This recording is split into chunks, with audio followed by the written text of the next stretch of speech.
organ-organ viscera yang ada di rongga abdomen, kafum toraks, dan juga di kafum pelvis. Oke, sebelum kita masuk, aku jelasin dulu mengenai pendahuluannya ya. Jadi splanchnologi, dia itu berasal dari kata splanchno, yang artinya dia itu organ jeroan, dan kata logos yang artinya ilmu. Jadi splanchnologi itu adalah ilmu yang mempelajari alat jeroan atau organ-organ viscera. Nah, fungsinya untuk organ viscera ini sendiri apa sih? Yang pertama, dia itu untuk mengatur dan memelihara kelangsungan hidup suatu spesies. Jadi yang dimaksud mengatur dan memelihara itu gini, kalau organ-organ aparatus digestorius atau organ-organ pencernaan, dia itu berfungsi untuk mengatur proses penyerapan nutrisi dan juga beberapa sistem metabolisme yang terjadi di dalam tubuh. Kemudian yang dimaksud dengan memelihara kelangsungan hidup itu dia kaitannya dengan aparatus respiratorius. Jadi organ-organ pernafasan dia itu kan bertugas untuk mengatur kapan oksigen itu masuk, kapan karbon dioksida itu dikeluarkan. Gitu. Nah, untuk splanchnologi ini sendiri itu dibagi menjadi 3 bagian. Yang pertama ada aparatus digestorius, mungkin tadi udah sempat aku sindir sedikit, itu adalah mengenai sistem pencernaan. Jadi dimulai dari mulut, esofagus, terus ke lambung, usus, sampai ke rektum. Kemudian yang kedua, itu ada aparatus respiratorius atau organ-organ pernafasan, dimulai dari kafum nasi, terus ke trakea, ke bronkus, bronkiolus, alveolus, sampai paru-paru. Kemudian yang terakhir itu ada aparatus urogenitalis atau organ-organ sistem perkemihan dan kelamin. Nah, khusus untuk aparatus urogenitalis, nanti kita akan pelajari di semester 2 karena cukup banyak. Oke, mungkin untuk pendahuluan ini ada yang mau ditanyakan dulu? Kayaknya masih gampang ya, aku lanjut dulu aja ya.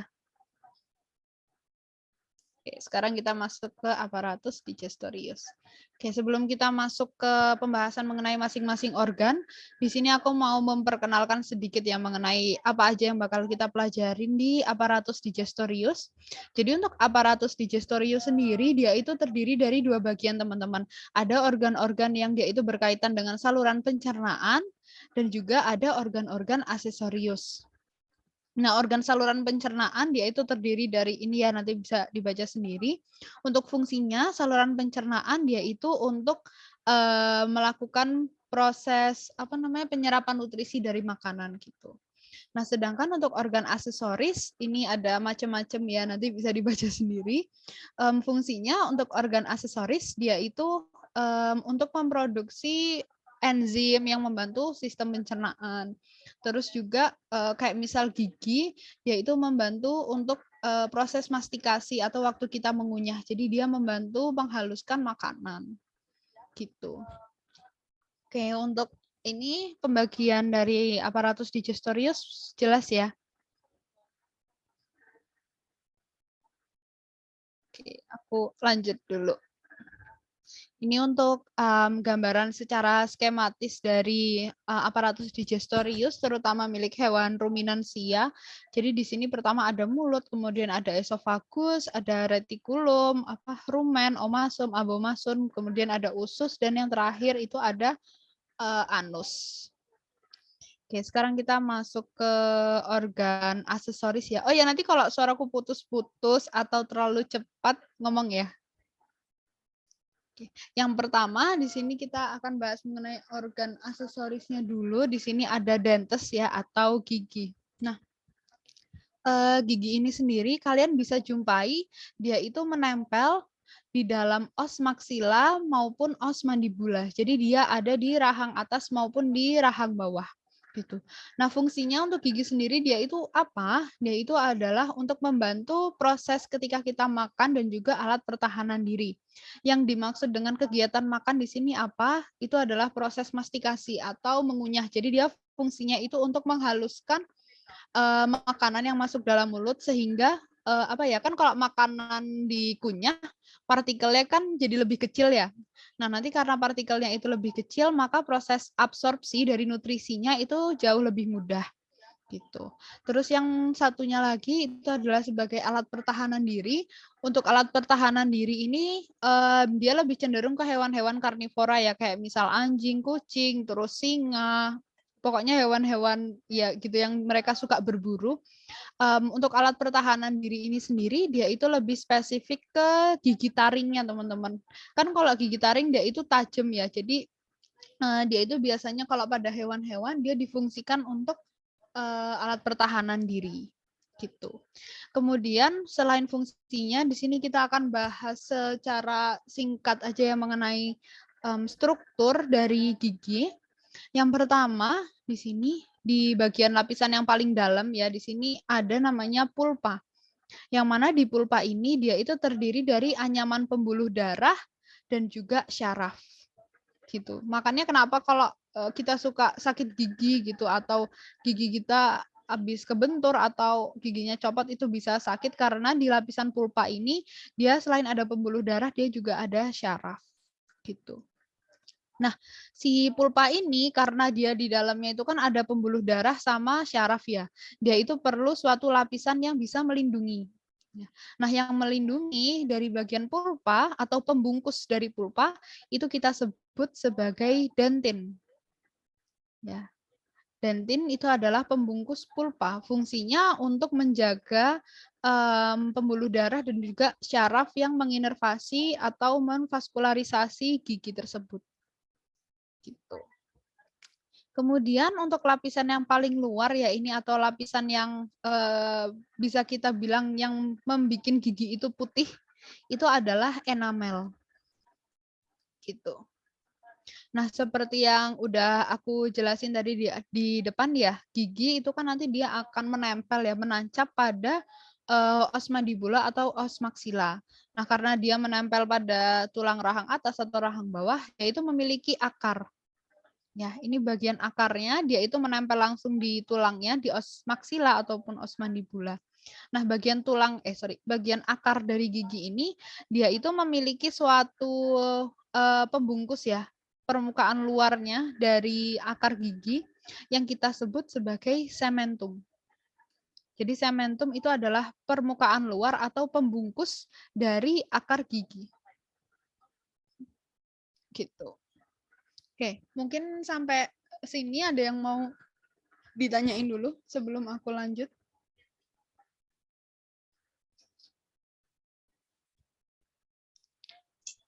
Kak, izin bertanya. Iya, VV, boleh.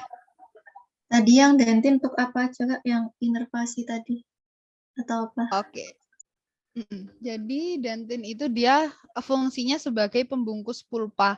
Dia melindungi pembuluh darah dan juga syaraf yang memvaskularisasi atau menginervasi gigi tersebut. Gitu. Kan kalau kemarin kita udah belajar ya struktur dari pembuluh darah sama syaraf dia itu kan lunak ya, jadi gampang terluka. Makanya kenapa dia butuh lapisan dentin untuk melindungi. Gitu, VV. Oke, yang lain ada yang mau tanya? Oh ya, Amalia sama Cornelia kalau ada yang mau ditanyain tanya aja ya, nggak usah sungkan-sungkan. Oke, yang udah jelas kalau misal udah jelas aku lanjutin dikit dulu ya. Oke. Nah, sekarang kita akan bahas mengenai jenis-jenis dari gigi. Sebelum aku masuk ke jenis dari gigi, di sini aku mau ngasih perkenalan singkat untuk tulangnya ya. Yang atas ini adalah ossa cranii atau tengkorak milik hewan sapi, sedangkan yang bawah ini adalah ossa cranii atau tengkorak milik hewan anjing. Gitu. Nah, gimana caranya aku bisa tahu lah kok yang ini punya sapi, yang ini punya anjing itu gimana? Itu bisa kita lihat dari beberapa struktur, teman-teman. Tapi di sini kita akan berfokus melihat perbedaannya itu dari giginya. Oke. Sekarang kita masuk ke jenis giginya. Untuk jenis gigi yang pertama itu adalah dentes incisi atau dentes incisivum. Biasanya itu kita sebutnya gigi seri. Ya, untuk dentes incisivum pada hewan sapi, dia itu ciri-cirinya hanya ditemukan di os mandibula. Ya, jadi os mandibulanya itu yang ini, dia rahang bawah, os maksilanya yang bagian atas ini. Nah, kalau pada hewan sapi, dentes incisivumnya atau gigi seri, dia hanya dapat dijumpai di os mandibula. Sedangkan kalau misal pada hewan anjing atau kuda, kucing, untuk dentes incisivum sendiri, dia ada di os maxilla maupun di os mandibula. Gitu. Oke, itu untuk jenis gigi yang pertama. Kemudian untuk jenis gigi yang kedua itu adalah dentes caninus atau gigi taring. Ya. Oh ya, aku lupa jelasin. Untuk dentes incisivum dia itu fungsinya untuk menggigit. Kenapa menggigit? Karena dia itu posisinya di paling depan ya, dia di paling oral. Ya, makanya kenapa dia fungsinya untuk menggigit. Nah, kemudian jenis gigi yang kedua itu ada dentes caninus atau gigi taring. Untuk dentes caninus sendiri pada hewan sapi itu nggak ada. Jadi sapi karena dia herbivore ya, dia ruminansia, dia tidak memiliki dentes caninus. Tapi kalau pada hewan kuda, terus anjing, kucing, dia masih memiliki dentes caninus. Gitu. Nah, dentes caninus itu yang ini. Biasanya pada hewan-hewan pemangsa ya teman-teman, dentes caninusnya dia itu akan tumbuh lebih subur gitu. Jadi dia tajam banget. Kayak contohnya nih di anjing. Nah, dentes caninus ini karena dia secara struktural dia itu tajam, maka fungsinya dia itu untuk merobek dan juga mengoyak-oyak makanan gitu. Oke, itu untuk gigi yang kedua. Sekarang kita bahas untuk gigi yang terakhir, jenis gigi yang terakhir itu adalah gigi geraham ya. Tapi di sini gigi geraham itu kita bagi menjadi dua. Ada dentes premolar dan juga dentes molar. Ya, untuk dentes premolar sendiri dia itu biasanya 3 paling depan, 1, 2, 3. Sedangkan untuk dentes molar itu yang belakangnya. Nah, untuk dentes molar maupun premolar sendiri, dia itu dijumpai hampir di seluruh hewan ada ya. Jadi kalau di sapi dia yang ini, di anjing dia yang ini. Dia ada di os mandibula maupun di os maxilla. Fungsinya untuk apa? Gigi geraham itu dia fungsinya untuk mengunyah. Karena secara struktural gigi geraham ini kan dia cenderung lebih lebar ya dibandingkan gigi incisivum atau dentes caninus. Makanya dia fungsinya itu untuk mengunyah atau menghaluskan makanan. Nah, kemudian kalau pada hewan anjing, dia itu memiliki satu gigi ciri khas ya. Sebenarnya nggak cuma di anjing aja sih, di kucing juga ada. Itu ada yang namanya dentes karnasial. Dentes karnasial yang mana? Dentes karnasial itu yang ini. Nah, untuk dentes karnasial sendiri, dia itu adalah bentuk peralihan dari dentes premolar dan juga dentes molar. Jadi dia letaknya itu ada di antara dentes premolar sama molar.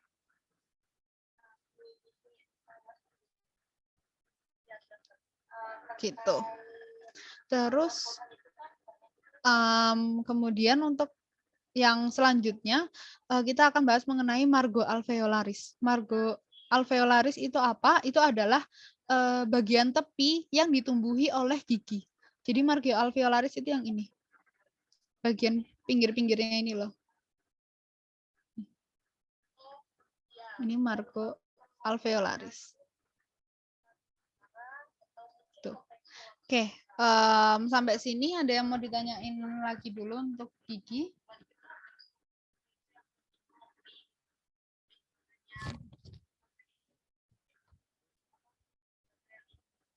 Kak, permisi mau tanya. Iya, boleh. Berarti itu Margo alveolaris itu kayak gusi, tak? Beda. Jadi kalau gusi itu beda sendiri. Tapi kalau untuk Margo alveolaris itu bagian tepi-tepinya. Jadi tepi-tepinya gusi yang ditumbuhi gigi. Gitu, Amalia.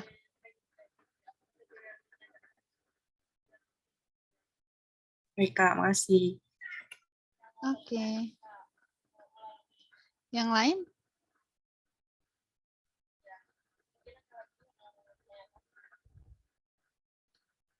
Kalau belum ada yang mau tanya, aku yang tanya. Menurut kalian gigi Oh ya, Syahrul, monggo. Maaf loh Pak, dari kemarin nggak tanya. Itu Margo alveolaris itu cuma ada di geraham atau di taring sama insisi itu juga ada? Atau Iya. Jadi untuk Margo alveolaris dia di semua gigi ya. Pokoknya bagian yang ditumbuhi gigi itu samping-sampingnya itu kita sebut sebagai Margo alveolaris. Mungkin biar nggak bingung kalau yang nggak ditumbuhi gigi ini namanya Margo interalveolaris. Cuman nanti kalian pelajarin lagi di semester 2 kok.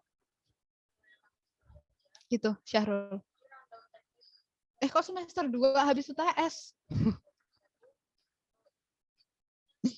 Oke, ada yang mau tanya lagi sebelum aku tanya nih? Oke, belum ada. Aku tanya ya, ini pertanyaan berhadiah. Yang bisa jawab aku kasih tambahan nilai.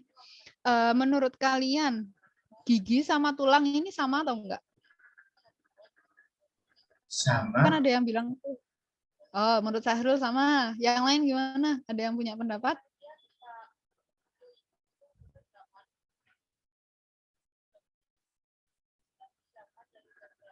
Kan ada yang bilang tuh gigi itu sama kayak tulang, tapi ada juga yang bilang gigi sama tulang itu beda.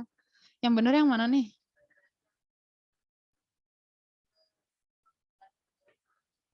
Coba kenapa Syahrul kok kamu bisa bilang gigi sama tulang sama, kenapa? Soalnya tulang itu kan nempelnya di otot. Nah, gigi itu kan bawahnya tuh ada kayak otot-ototnya itu loh. Gusi itu kan otot tuh, kalau nggak salah. Yakin? Mungkin kan ini cuma nebak aja. Ya, boleh. Aku terima pendapatnya. Yang lain ada yang mau menambahkan nggak? Beda nggak sih Kak? Tulang sama gigi itu? Gimana, Cornelia? Beda. Kenapa beda? Dari strukturnya sendiri sudah memiliki struktur yang berbeda Kak, antara tulang dengan gigi itu. Oke. Menurut Cornelia beda. Satu lagi nih, ayo siapa yang mau berpendapat? Kayaknya beda juga deh, Kak. Lagian Beda kenapa? dari fungsinya juga beda nggak sih? Kalau tulang kan masih bisa jadi tempat pembentukan darah gitu kan. Kalau gigi kan nggak ada. Ya, oke, boleh. Ada yang mau lagi? Kalau enggak, aku kasih tahu jawabannya. Sama, Kak. Oke, Tulang sama gigi kayak siapa? Sama kayak Sama, Syahrul oh. jawabannya. Kenapa sama? Mungkin dari ini Kak, dari apa ya? Yang kayak yang nyusun gigi sama tulang itu, Kak. Sama apanya? Ya itu. Ridho. Oke, jadi aku sebelumnya makasih ya udah pada jawab. Nanti yang jawab-jawab aku tambahin nilainya walaupun salah nggak apa-apa. Jadi untuk sebenarnya untuk gigi sama tulang dia itu berbeda teman-teman. Alasannya kenapa? Seperti yang sudah dijelaskan oleh Cornelia tadi. Ini panggilannya Cornelia apa siapa sih panggilannya? Cornelia ya. Suaramu tuh kecil banget, tapi aku tuh kayak nggak denger gitu loh. Iya, aku panggil Cornelia aja deh. Oke. Jadi alasannya benar ya kayak yang disebutin Cornelia. Gigi sama tulang dia itu berbeda karena dilihat dari secara strukturalnya ya dia beda gitu nih. Dilihat dari ininya antara gigi sama tulang itu beda. Terus juga dari proses pembentukannya antara tulang sama gigi dia itu beda. Kalau tulang kemarin sel bakal tulang namanya apa?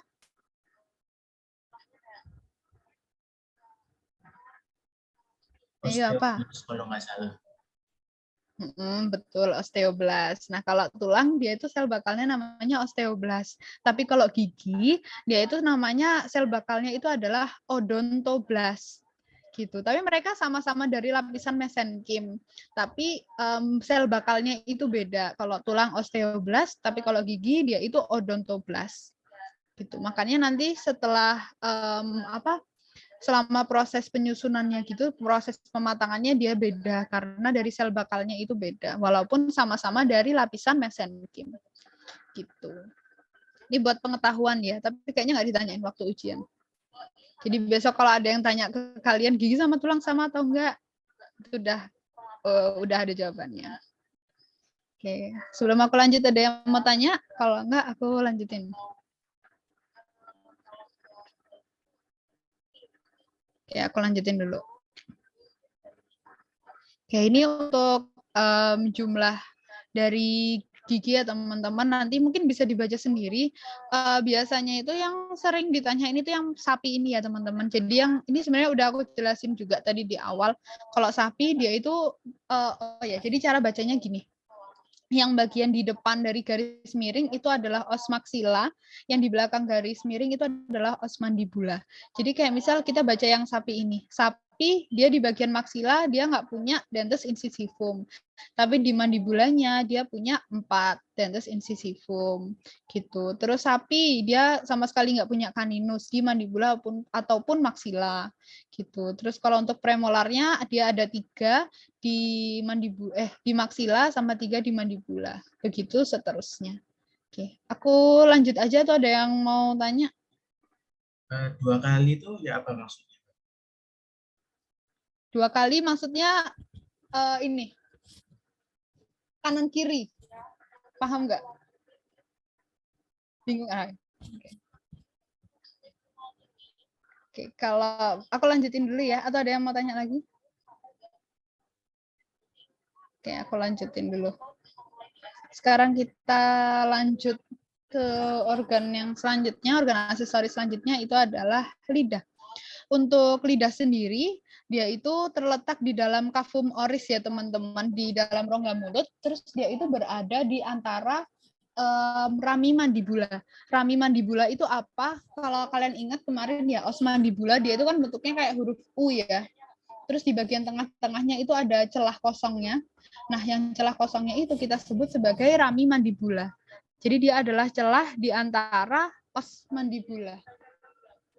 Gitu. Nah, untuk fungsi dari lidah sendiri, mungkin nanti bisa dibaca ya, dia untuk menjilat makanan, menjilat bulu dan kulit, terus juga untuk minum. Biasanya ini pada hewan-hewan anjing kucing gitu ya.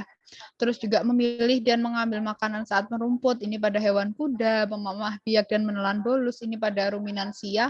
Oh iya, bolus ini adalah, ini ya teman-teman, makanan yang sudah diregurgitasi oleh ruminansia. Jadi kan ruminansia itu kan dia kemarin udah aku sempat sindir ya, dia makanannya itu dilepeh gitu kan. Nah, makanan yang udah dilepeh itu kita sebut sebagai bolus. Gitu. Terus juga menyusu untuk anak hewan. Nah, lidah ini dia itu bisa melakukan fungsinya ini karena lidah ini dia strukturnya itu adalah muskulus, teman-teman. Dia itu strukturnya adalah otot. Nah, untuk otot dari lidah sendiri sebenarnya dia itu dibagi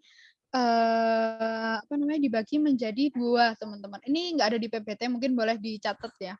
Untuk lidah, otot lidah dia itu ada, suaraku jelas atau putus-putus? Jelas Kak. Oke. Untuk otot dari lidah sendiri dia itu ada 2. Ada otot ekstrinsik sama otot intrinsik. Bedanya apa? Kalau untuk otot ekstrinsik, dia itu membantu pergerakan lidah yang dia itu keluar masuk gitu loh. Jadi kalau kalian keluar masukin lidah, itu yang gerak adalah otot ekstrinsiknya. Terus biasanya untuk otot ekstrinsik, dia itu namanya diakhiri dengan hyoideus. Jadi kayak contohnya musculus genio hyoideus. Berarti dia itu adalah otot ekstrinsik dari lidah. Gitu.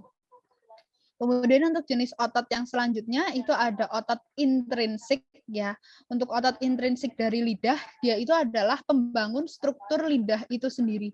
Jadi yang kalian lihat ini bentuk dari lidah, ini adalah otot intrinsik. Gitu. Nah, untuk fungsi otot intrinsik sendiri itu apa? Dia itu untuk melebar dan menyempitkan lidah. Kalian bisa kan lidahnya itu dilebarin terus disempitin gitu kan. Nah, itu yang gerak itu adalah otot-otot intrinsiknya. Nah, biasanya untuk otot intrinsik ini dia itu di akhiran namanya itu adalah glossus. Itu kayak misalkan contoh musculus genioglossus. Berarti itu adalah otot intrinsik dari lidah. Gitu. Aku ulangin lagi, kalau otot ekstrinsik yaitu membantu pergerakan masuk keluar dari lidah, maju mundur, diakhiri dengan hyoideus. Sedangkan kalau untuk otot intrinsik, dia itu struktur lidah itu sendiri, untuk pergerakannya itu adalah gerakan melebar dan juga menyempitkan lidah, dan diakhiri oleh akhiran glossus. Gitu. Oke. Nah, lidah itu sendiri, kalau kita lihat di sini ya teman-teman, dia itu nanti akan dibagi menjadi 3 bagian. Untuk yang pertama, bagian yang dia itu terletak di paling kaudal, yang nanti dia akan menempel dengan os hyoid atau tulang lidah, itu kita sebut sebagai radix lingua atau akar lidah. Ya. Terus untuk bagian badannya atau bagian dorsal dari lidah, ini kita sebut sebagai dorsum lingua. Oke. Terus ada satu lagi, tapi ini kayaknya di PPT nggak ditulis deh. Benar. Iya, di PPT nggak ditulis. Satu lagi di bagian kranialnya ini, bagian ujungnya, ini adalah apex lingua. Apex kemarin apa artinya?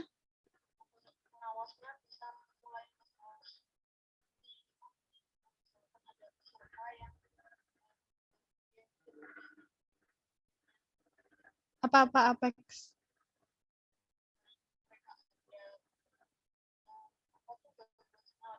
Hayo, masa udah lupa apex?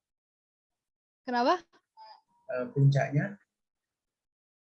Oh, benar. Jadi dia adalah bagian puncak atau bagian yang lancip gitu ya, bagian tertinggi ini.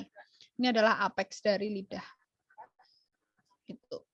Nah, lidah sendiri dia itu selain fungsinya ini ya teman-teman, dia itu juga sebagai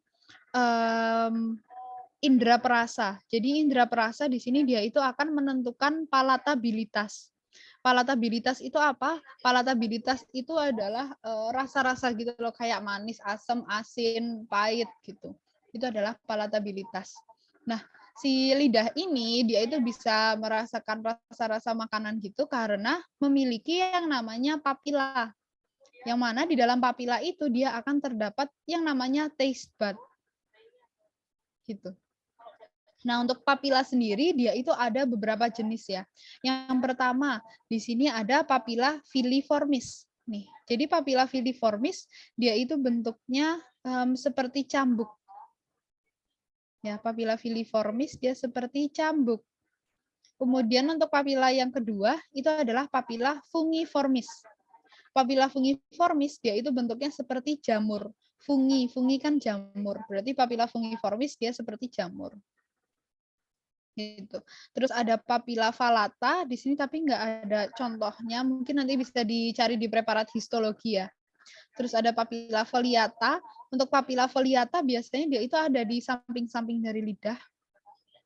Terus ada juga papila bukalis, ini khusus pada hewan sapi. Nah, sebenarnya ada satu lagi tapi di sini nggak ditulisin, itu adalah papila circumvallata. Untuk papila circumvallata sendiri dia itu adalah papila terbesar. Ya, nih. Ini adalah papila circumvallata. Dia adalah papila terbesar. Gitu. Ini ada gambar untuk pembagian rasa dari lidah ya. Untuk di hewan sama di manusia dia itu masih sama. Jadi di bagian depan ini ada manis, terus ada asam, asin, sama di bagian paling kaudal itu ada pahit. Gitu. Oke. Sampai sini ada yang mau ditanyain dulu untuk lidah?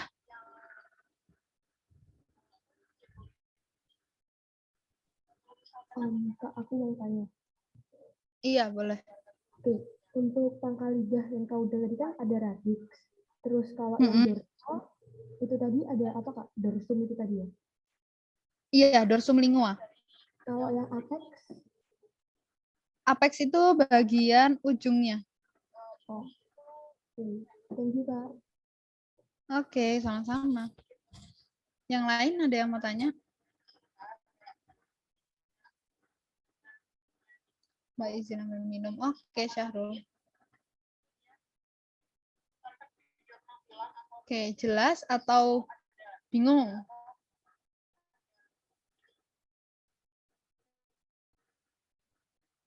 Kalau jelas ngangguk-ngangguk, kalau bingung geleng-geleng.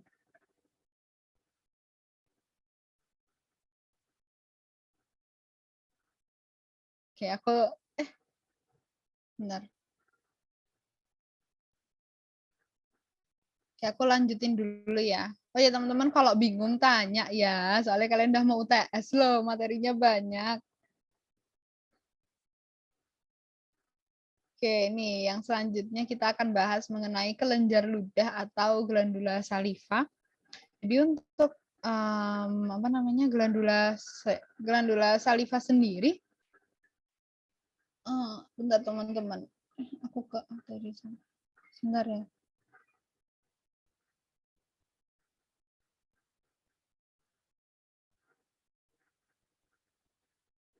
Oke. Untuk glandula saliva sendiri, dia itu fungsinya untuk menghasilkan atau mensekresikan ludah. Yang mana ludah di sini, dia itu untuk membantu pencernaan yang ada di mulut. Jadi ludah itu dia hanya dijumpai di mulut. Jadi kalau nanti di dalam lambung atau esofagus atau misal di usus itu bukan ludah lagi ya teman-teman. Terus di dalam ludah ini kenapa dia bisa membantu pencernaan? Dia itu nanti di dalamnya akan mengandung beberapa enzim pencernaan yang dapat membantu memecah beberapa partikel-partikel dari makanan. Terus juga si ludah ini dia kan sifatnya apa ya, kayak cair gitu. Nah, dia itu nantinya akan menyelimuti makanan itu sehingga tidak melukai organ-organ mulut dan juga akan membantu proses penyerapan nutrisi lebih baik gitu. Oke. Terus untuk kelenjar ludah sendiri dia itu ada beberapa jenis. Yang pertama di sini dia itu letaknya di bawah telinga.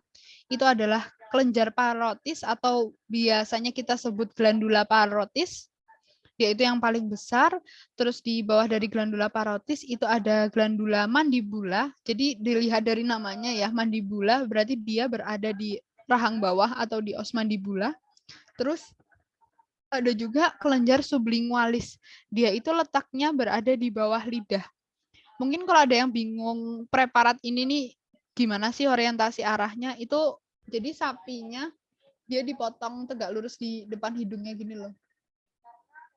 Makanya dia gambarnya bisa kelihatan kayak gini.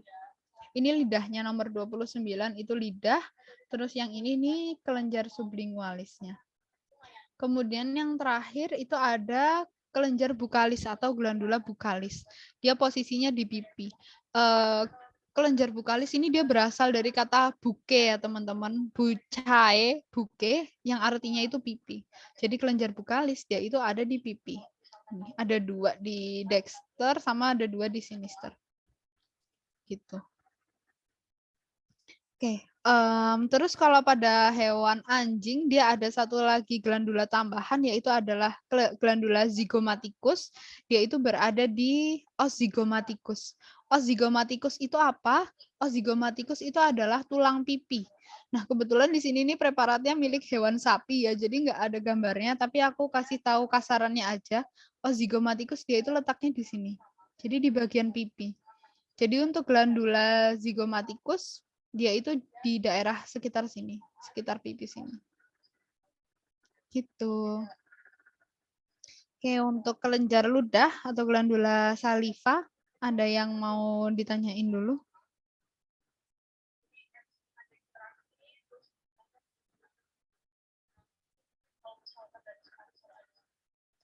Jelas?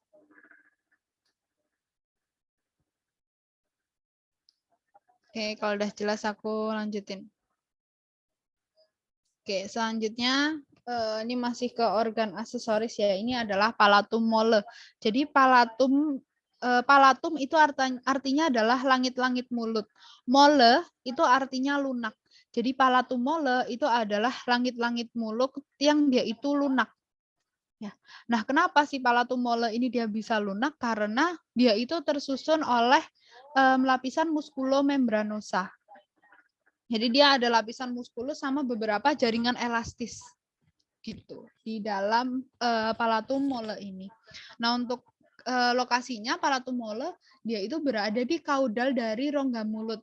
Jadi kalau dilihat gambar ini ya mungkin kalian bingung, ini adalah potongan melintang juga. Jadi dia dipotong tegak lurus gitu.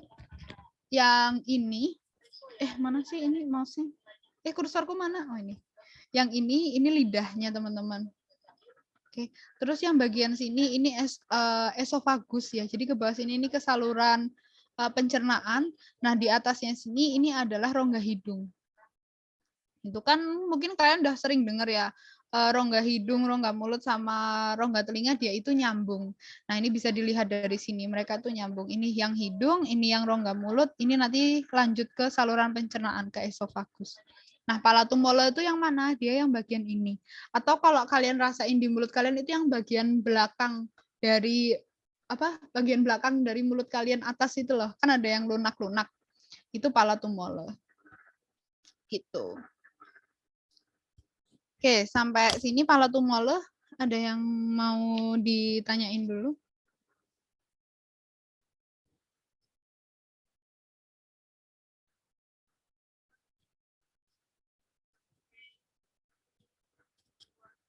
Jelas? Mau tanya Mbak. Iya, Syahrul. Tadi kan yang palatum mola itu yang lunak. Nah, kalau yang agak depannya sedikit itu yang keras itu apa namanya? Oke, good question. Aku baru mau menjelaskan. Jadi bagian langit-langit mulut ini sebenarnya dia itu terdiri dari 2 bagian ya teman-teman. Tapi di PPT ini yang ditulisin cuma 1 karena di buku tuh kayaknya cuma ditulisin 1 deh. Tapi kalau kalian mau catat aja nggak apa-apa. Ada 1 lagi namanya itu adalah palatum dorum. Jadi palatum, bentar guys ada paket, ambil paket bentar ya. maaf bentar.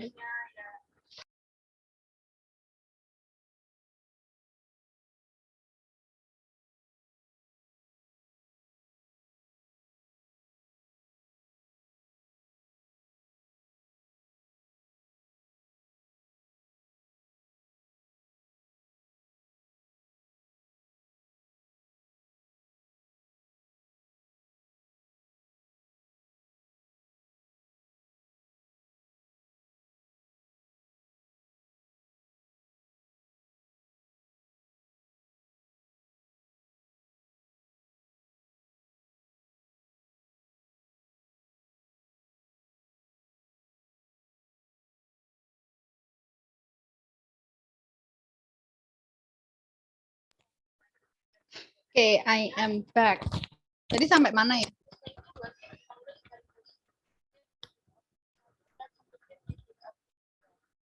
Sampai mana tadi aku jelasin? Palatum dorum Kak. Oh ya, oke. Jadi untuk palatum dorum sendiri, dia itu bagian depannya ya. Jadi kalau kalian rasain yang bagian atas depan-depan itu kan keras. Itu adalah palatum dorum. Jadi dia itu adalah langit-langit mulut yang keras. Dorum itu artinya keras. Nah, kenapa si palatum dorum ini keras? Karena di palatum dorum ini di bagian atasnya itu ada os maxilla. Ya, os maxilla itu kan tulang ya, tulang kan strukturnya keras. Makanya kenapa si palatum dorum ini dia keras. Gitu. Sudah, untuk palatum dorum ada yang mau ditanyain dulu?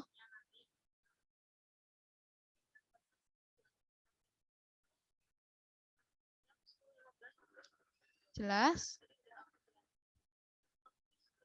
Oke, aku lanjutin ya. Ini suaraku jelas atau putus-putus ya? Soalnya, udah lancar.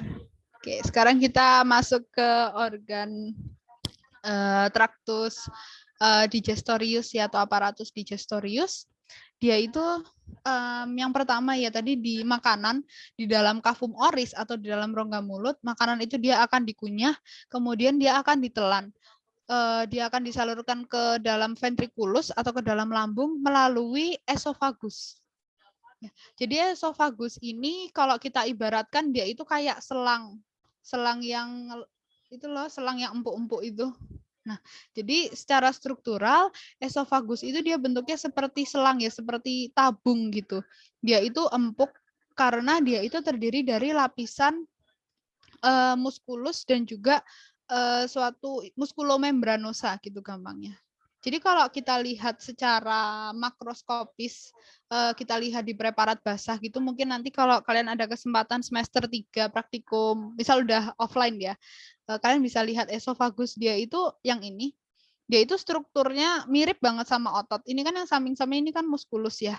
Ini esofagus. Jadi dia tuh mirip banget sama otot. Cara bedainnya antara esofagus sama otot, itu kalau kalian pegang, kalian tekan, itu dalamnya tuh kosong gitu. Karena dia itu bentuknya seperti tabung. Sedangkan kalau muskulus dia itu kan padat ya, jadi dia keras.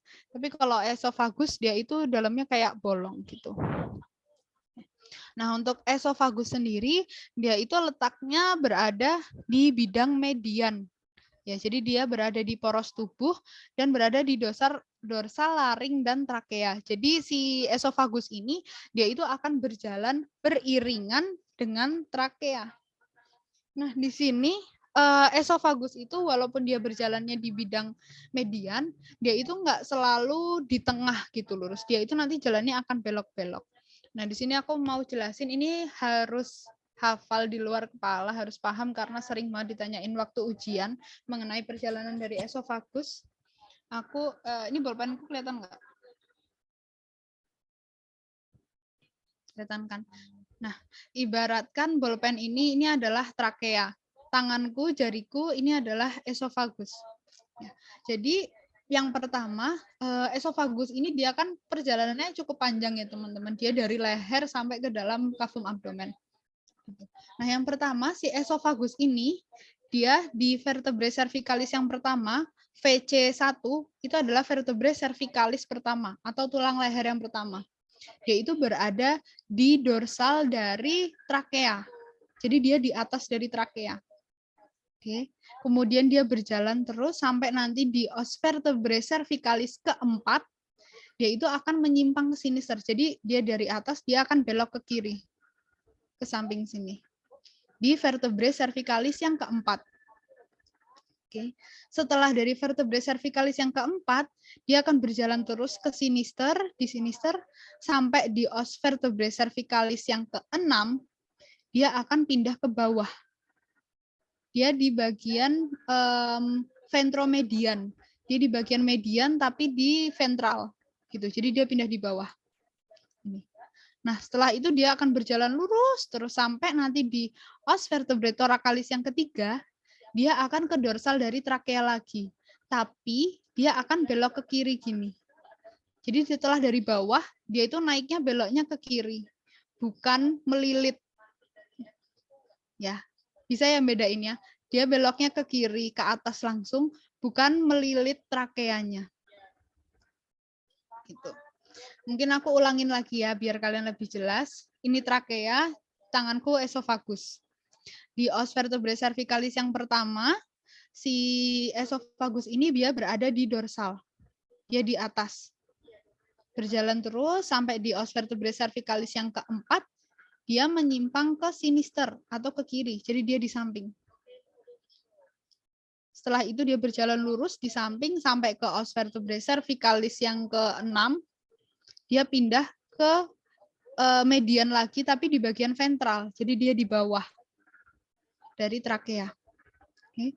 Berjalan lurus terus sampai nanti di kafum toraks, di os vertebrae thoracalis yang ketiga, dia balik ke dorsal. Beloknya ke kiri, bukan melilit trakea. Dia beloknya ke kiri, kembali ke dorsal dari trakea.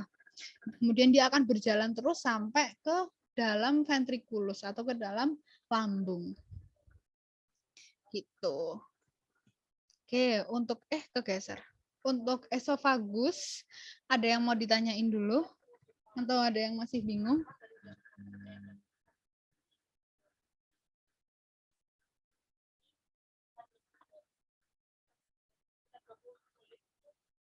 Jelas? Kalau ada yang masih bingung minta diulang ngomong ya, ntar aku ulang.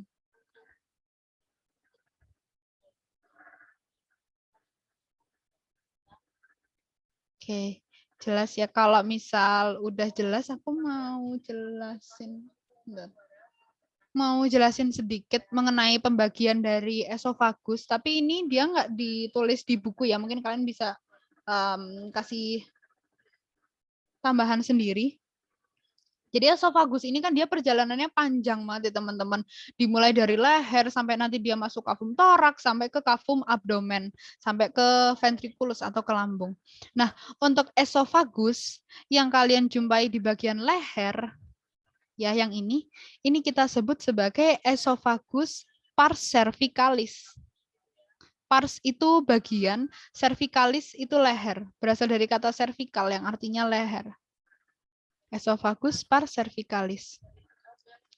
Kemudian untuk esofagus, ini nggak ada gambarnya ya.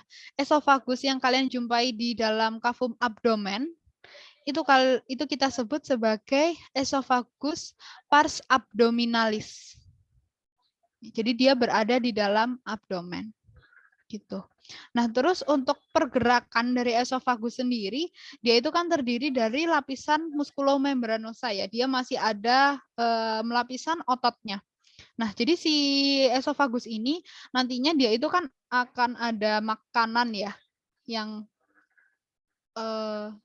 melintas di situ. Nah, si esofagus ini nantinya dia itu kayak mencat-mencat gitu loh, makanannya dipencet-pencet didorong ke bawah. Nah, gerakan si esofagus ini yang dia mencat-mencat atau mendorong makanan ke bawah, itu kita sebut sebagai gerakan peristaltik. Gitu. Jadi gerakan esofagus mendorong makanan ke bawah menuju ventrikel, itu kita sebut sebagai gerakan peristaltik. Gitu. Oke, ada yang mau ditanyain dulu?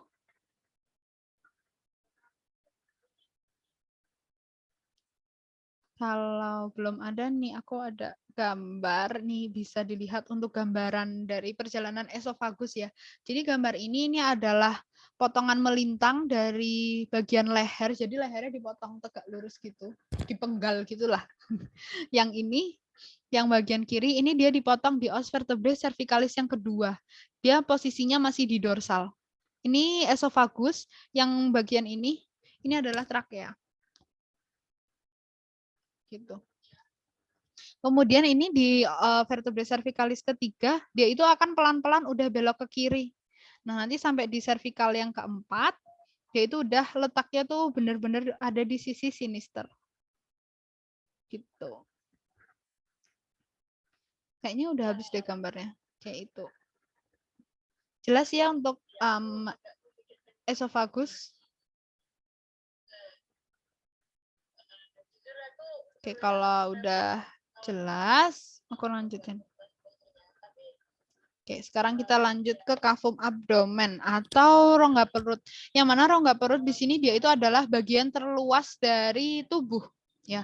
Karena di dalamnya dia itu akan berisi organ-organ viscera ya.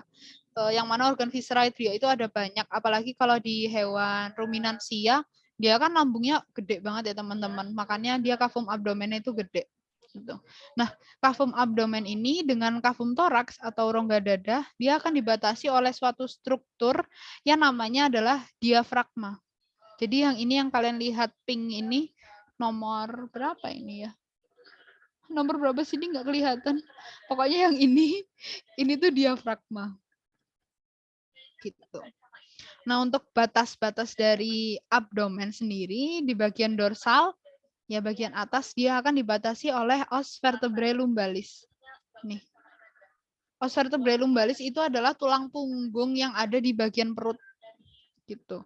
Terus di bagian lateralnya, jadi nanti bagian samping-sampingnya sini, dia itu akan dilapisi oleh musculus dan juga fascia abdominalis.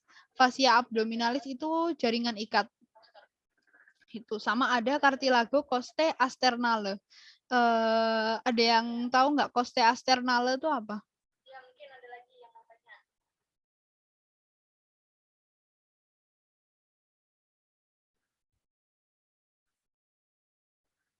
Costae kan tulang rusuk, asternale apa maksudnya?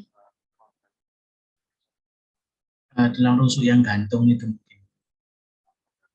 Mantap Syahrul. Jadi costae asternale itu adalah tulang rusuk yang dia itu melayang ya. Kalau dulu mungkin kita sebutnya atau tulang rusuk yang melayang gitu kalau aku nggak salah. Jadi dia itu asternale, dia itu berarti tidak berhubungan dengan osternum. Ya, jadi kan nanti si koste ini kalau kalian lihat ya, tulang rusuk atau koste dia akan terhubung dengan osternum. Nah, tapi kalau koste asternale dia itu enggak terhubung dengan osternum. Jadi dia melayang. Nah, si cartilagonya ini, cartilago itu yang menghubungkan antara os koste sama osternum, yang merupakan batas dari cavum abdomen sisi lateral itu adalah cartilago costae asternalenya. Gitu.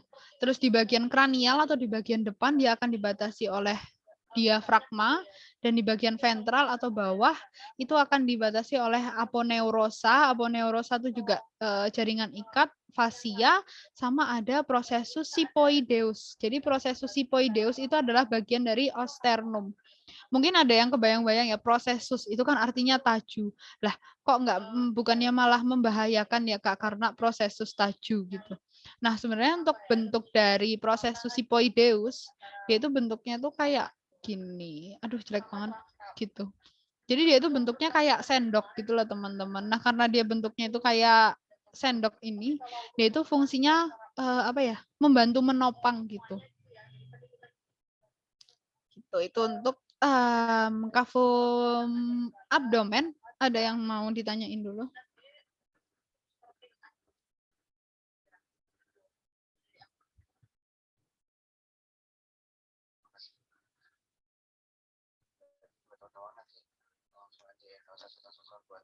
Ada yang masih belum jelas?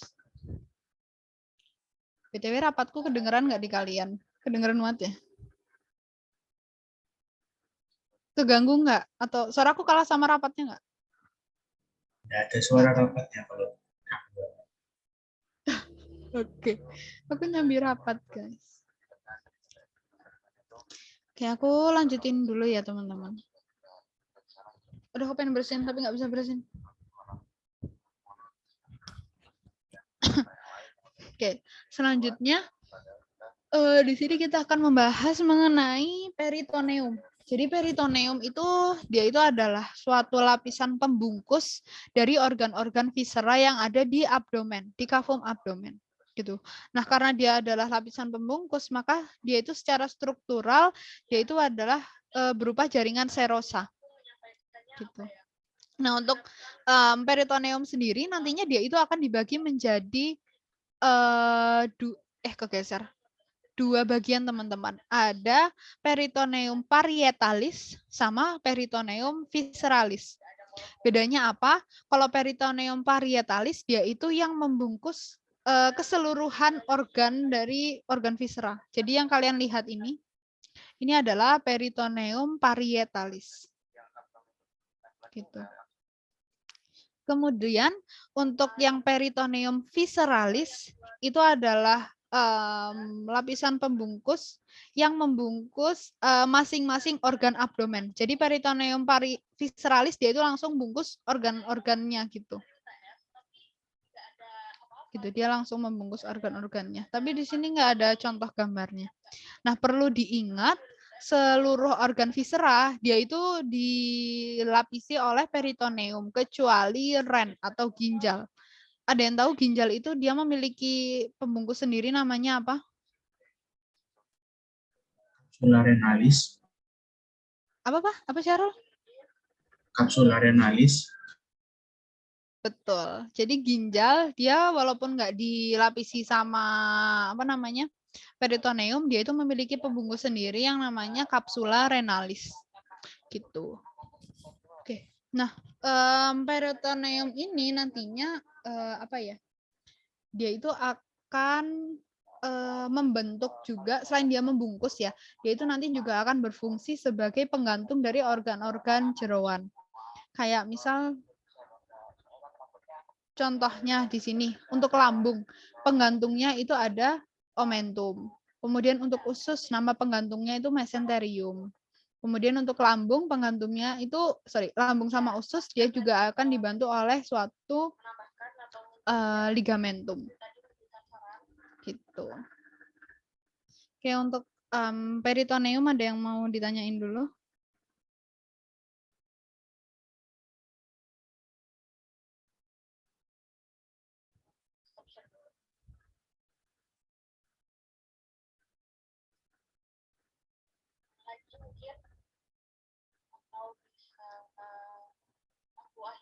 Oke, jelas atau ada yang masih dibingungin? Kalau udah jelas, aku mau tanya pertanyaan berhadiah. Ada yang tahu nggak bentuk peritoneum kalau di hewan jantan seperti apa, di hewan betina seperti apa? Yang bisa jawab tak kasih tambahan nilai.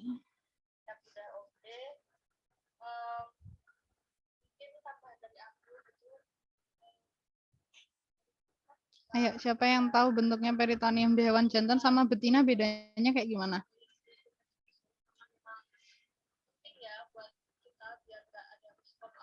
Izin jawab Kak, tapi kalau salah mohon maaf ya. Iya, nggak Untuk apa-apa. peritoneum di jantan kalau nggak salah itu dia menyelimuti seluruh bagian. Kalau di betina ada tuba Fallopi sama satunya apa lupa. Pokoknya ada dua lubang. Dua apa? Dua apa? Dua lubang. Oh iya. Oke, terima kasih Cornelia. Betul banget ya jawabannya. Jadi peritoneum ini di hewan jantan sama di hewan betina itu berbeda ya teman-teman. Kalau di hewan jantan, peritoneumnya ini dia itu membentuk yang namanya kantung buntu. Yang dimaksud kantung buntu di sini apa? Dia itu akan membungkus ke semua organ viscera. Gitu. Dan juga beberapa organ yang ada di dalam kafum pelvis.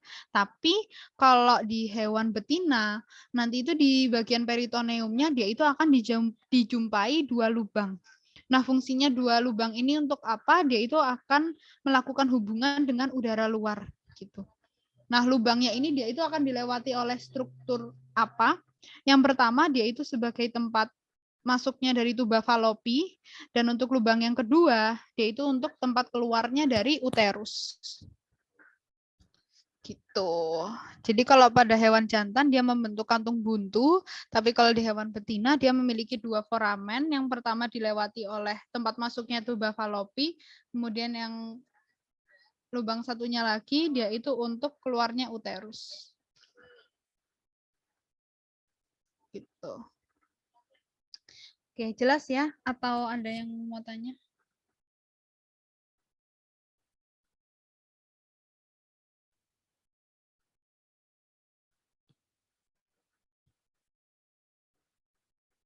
Oke, aku kira jelas. Ya, nanti kalau ada yang mau tanya langsung tanya. Aku lanjut dulu ke ventriculus atau ke lambung ya. Jadi lambung ini aku bahas mengenai letaknya dulu aja deh. Jadi letak dari lambung ini dia itu berada tepat di kaudal atau di belakang dari diafragma. Biasanya itu dia akan diapit oleh esofagus sama usus halus. Kenapa? Karena ya tadi itu makanan setelah dari esofagus dia akan ke dalam rumen. Terus habis dari rumen dia akan disalurkan ke usus halus gitu. Itu untuk letaknya. Nah, kemudian untuk jenis dari lambung sendiri, dia itu ada 3 ya teman-teman yang akan kita pelajari. Yang pertama, itu ada jenis lambung monogastrik atau lambung tunggal. Dia itu dijumpai pada bangsa equide atau kuda-kuda gitu, dan juga karnivora. Untuk bentuknya lambung monogastrik, dia itu seperti ini. Ya, seperti yang kita tahu kayak dulu waktu SMA, SMP belajar lambung, itu adalah lambung monogastrik. Gitu. Terus untuk jenis lambung yang selanjutnya itu adalah lambung poligastrik. Jadi lambung poligastrik di sini dia itu memiliki beberapa kompartemen atau beberapa bagian. Contohnya itu pada hewan ruminansia. Nah, kalau di hewan ruminansia ini dia lambungnya terdiri dari 4 bagian ya teman-teman. Ada rumen, retikulum, omasum, sama abomasum. Gitu. Nah, kemudian untuk yang terakhir itu adalah lambung peralihan. Ya teman-teman, untuk lambung peralihan sendiri itu dijumpai pada hewan babi yang ini ya. Nah, kenapa bisa kita sebut sebagai lambung peralihan? Karena dia itu memiliki suatu struktur khusus yang kita sebut sebagai diverticulum ventriculi. Jadi diverticulum ventriculi ini hanya terdapat pada lambung peralihan. Gitu. Oke, sekarang kita bahas ya mengenai bagian-bagian dari lambung. Jadi lambung ini pakai yang ini aja deh. Oke. Dia itu terdiri dari beberapa pars ya. Ada yang pertama itu pars kardiaka. Jadi pars kardiaka itu adalah bagian lambung yang melakukan hubungan dengan esofagus. Ya, pars kardiaka. Sedangkan yang bagian lambung yang berhubungan dengan usus halus itu kita sebut sebagai pars pylorus. Jadi dia bagian bawahnya lambung itu pars pylorus, bagian atasnya itu pars kardiaka. Kemudian yang terakhir, bagian tengah dari lambung ini kita sebut sebagai pars fundica. Oke. Nah, nantinya pars-pars ini dia itu fungsinya untuk apa? Dia itu ada kaitannya dengan mekanisme pencernaan yang terjadi di dalam lambung itu sendiri. Oke, kita balik ke slide sebelumnya. Nah, ini. Jadi di lambung dia itu akan terjadi dua macam pencernaan, teman-teman. Ada pencernaan secara mekanis dan juga pencernaan secara kimiawi. Nah, ada yang tahu pencernaan mekanis itu yang gimana, kimiawi itu yang gimana?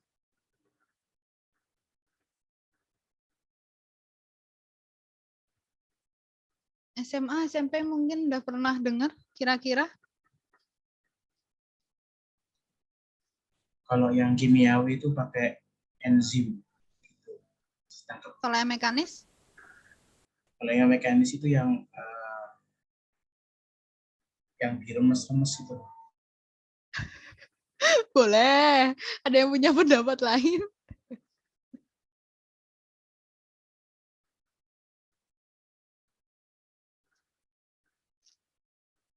Ada yang mau menambahi ini apa pendapatnya Syahrul?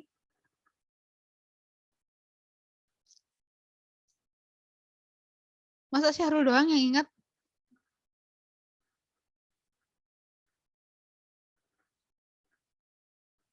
Audi apa Audi? Menurutmu pencernaan mekanis itu apa? Kimiawi itu gimana?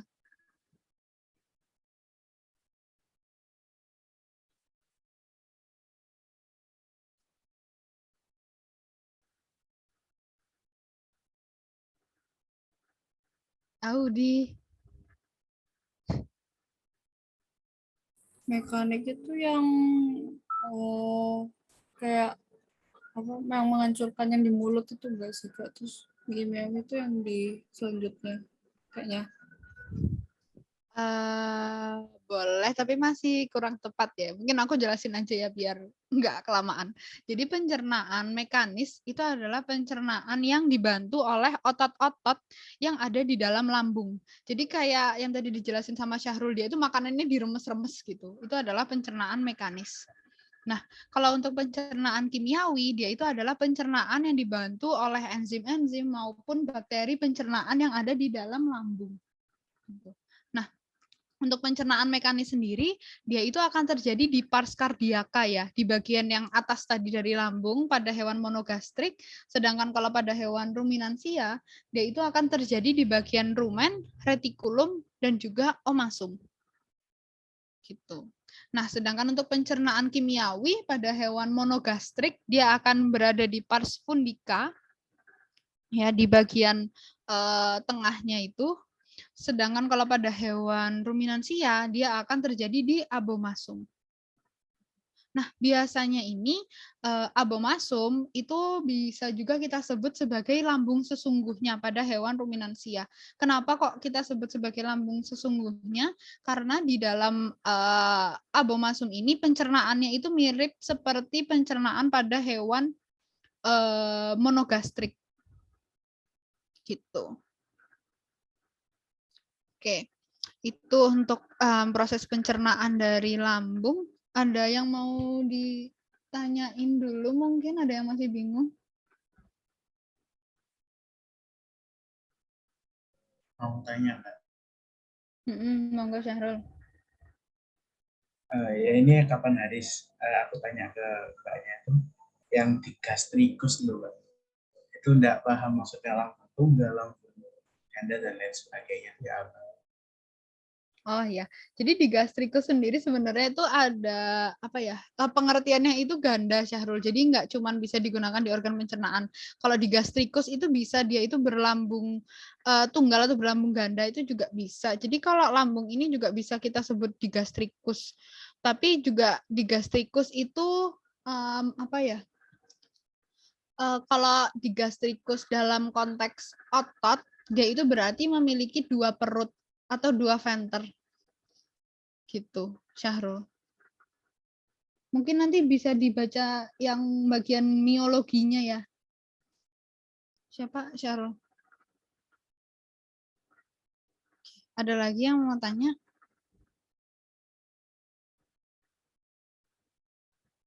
Kalau belum ada, aku mau nyalain lampu bentar ya, gelap banget ya. Bentar.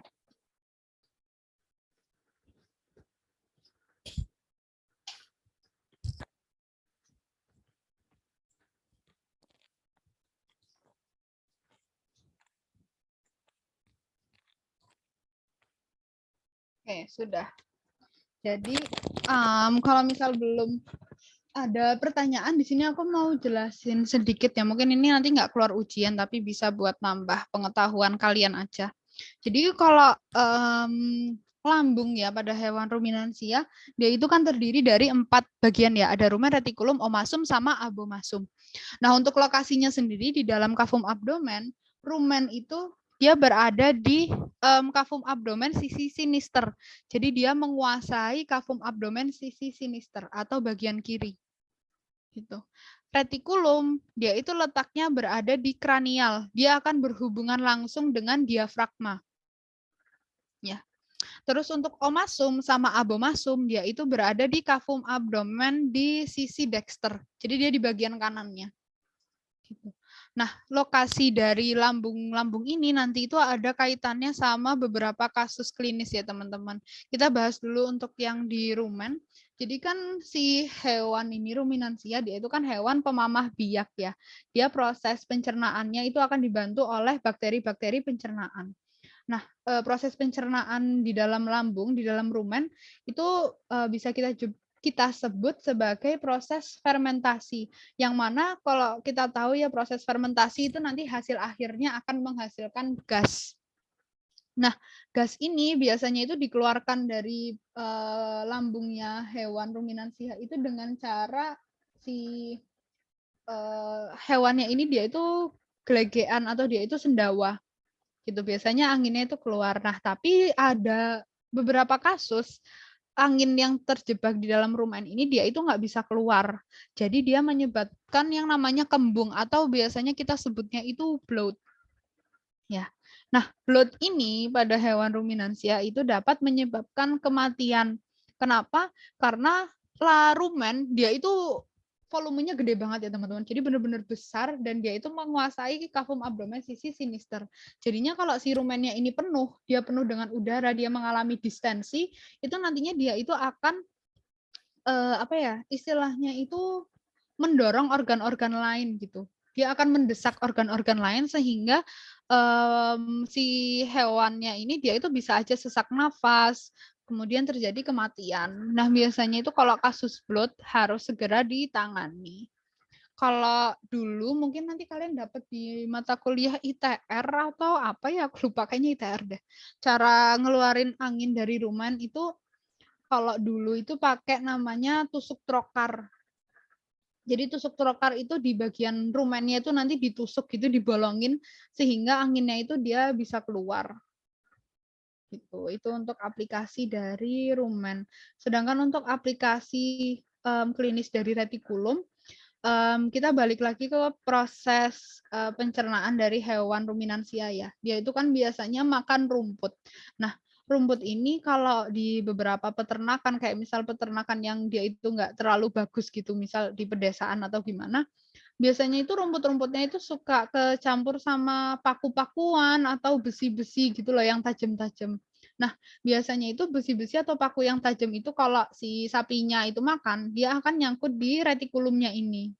Nah, karena dia nyangkut di retikulum, karena tadi dia tajam ya, dia itu bisa melukai retikulumnya, bisa nembus ke retikulum. Nah, kalau kita lihat dari posisinya, retikulum kan di depannya ada diafragma ya. Nah, kalau si benda tajamnya ini dia beneran tajam dan juga panjang, dia itu bisa menembus retikulum, menembus diafragma sampai bisa juga mengenai organ jantung.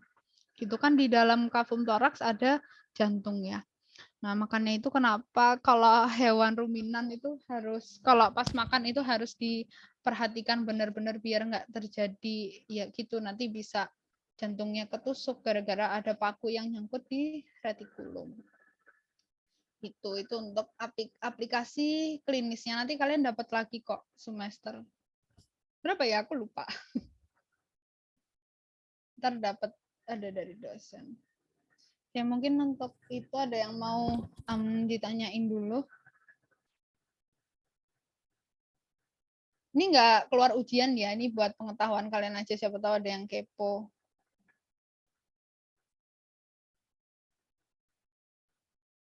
Oke, kalau masih belum ada yang tanya, aku lanjutin.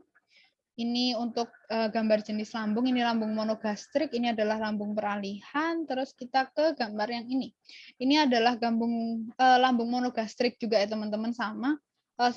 Yang ini lambung monogastrik milik hewan kuda, sedangkan yang ini hewan monogastrik milik hewan anjing. Nah, yang ini adalah lambung peralihan milik hewan babi. Ditandai dengan adanya bentukan khusus nomor 13, yaitu adalah diverticulum ventriculi. Ya. Nah, di sini aku mau jelasin lagi aplikasi klinisnya ya dari lambung ini secara anatomi. Kalau kita ibaratkan lambung dari hewan kuda, dia itu bentuknya seperti huruf J.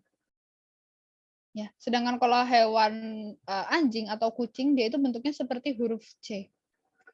Nah, di sini aku mau tanya, kalian pernah lihat nggak kuda dia muntah? Nggak kan?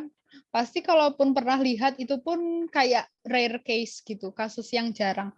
Nah, kenapa si kuda ini dia itu nggak bisa muntah? Karena ini bentuk lambungnya dia itu seperti huruf C. Jadi kalau ada makanan yang dia itu masuk, ya, dia itu kalau kan kalau proses pencernaan yang secara normal, dia dari lambung dilanjutkan ke usus ya, ke bagian sini.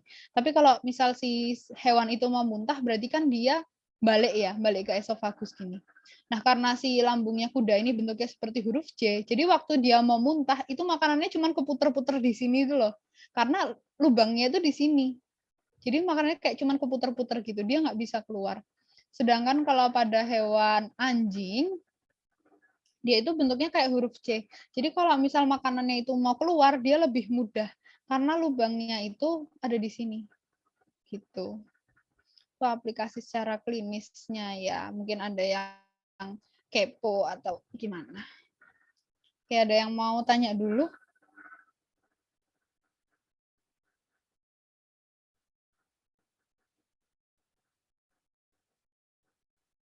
Kalau misal belum ada, aku lanjutin. Oke, sekarang kita bahas mengenai Cornelia kenapa sih ketawa-ketawa dari tadi tuh kayak salfok gitu loh liatinnya.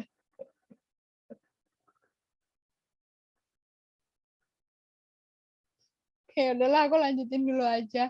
Jadi lambung ini kita akan membahas mengenai mukosa dari lambung hewan ruminansia ya. Mukosa itu adalah bagian dalamnya dari lambung. Kalau tadi lambung ruminansia dia itu kan dibagi menjadi 4 kompartemen ya, ada rumen, retikulum, omasum, sama abomasum. Nah, dari 4 bagian lambung itu dia itu memiliki beberapa mukosa yang dia itu berbeda-beda. Kita bahas dulu untuk rumen. Nah, ya mungkin ada yang tahu nggak ini kalau kalian makan ini namanya apa? Babat nggak sih? Ini babat ya teman-teman. Jadi kalau kalian makan babat itu lambung gitu. Oke. Nah, si mukosa dari lambung ini dia beda-beda. Kalau di rumen, kita sebutnya itu sebagai pilae ruminis. Pilae ruminis itu dia bentuknya seperti handuk. Ya. Terus untuk mukosa dari retikulum kita sebut sebagai selulae reticuli. Jadi selulae reticuli ini adalah kalau kita ibaratkan dia itu seperti sarang tawon. itu adalah mukosa dari retikulum. Kemudian mukosa dari omasum, itu adalah lamina omasi. Lamina ada yang ingat kemarin artinya apa?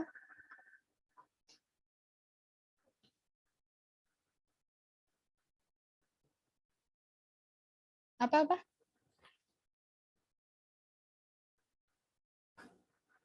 Apa ya lamina, masa nggak ada yang ingat sih? Lembaran enggak? Iya, betul, lembaran. Jadi lamina itu artinya lembaran. Ini kalau kalian lihat, dia itu seperti berlembar-lembar ya. Makanya kenapa kita sebut sebagai lamina omasi. Terus untuk mukosa dari abomasum, itu kita sebut sebagai plicae abomasi. Plicae abomasi itu adalah mukosa dari lambung, dari abomasum yang dia itu kayak ketekuk-tekuk gitu loh. Ini kan kalau kalian lihat dia kayak ketekuk-tekuk gitu ya. Itu adalah plicae abomasi. Ini wajib ingat di luar kepala karena pasti keluar ujian sampai kalian nanti semester 2. Harus ingat. Gitu. Hati-hati ya ketukar pilae ruminis sama plicae abomasi. Kalau pilae ruminis kayak anduk, plicae abomasi dia bentuknya seperti apa namanya? Ketekuk-tekuk gitu. Oke, mungkin untuk lambung ada yang mau ditanyain dulu?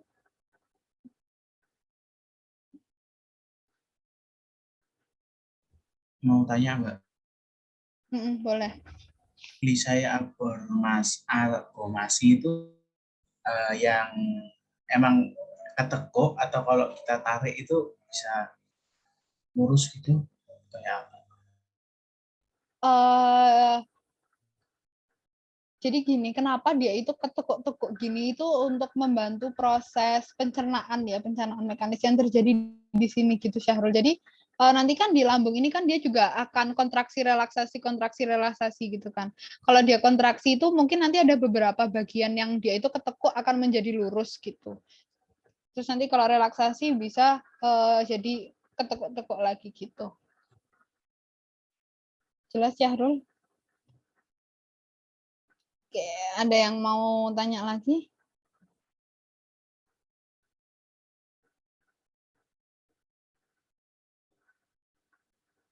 Jelas?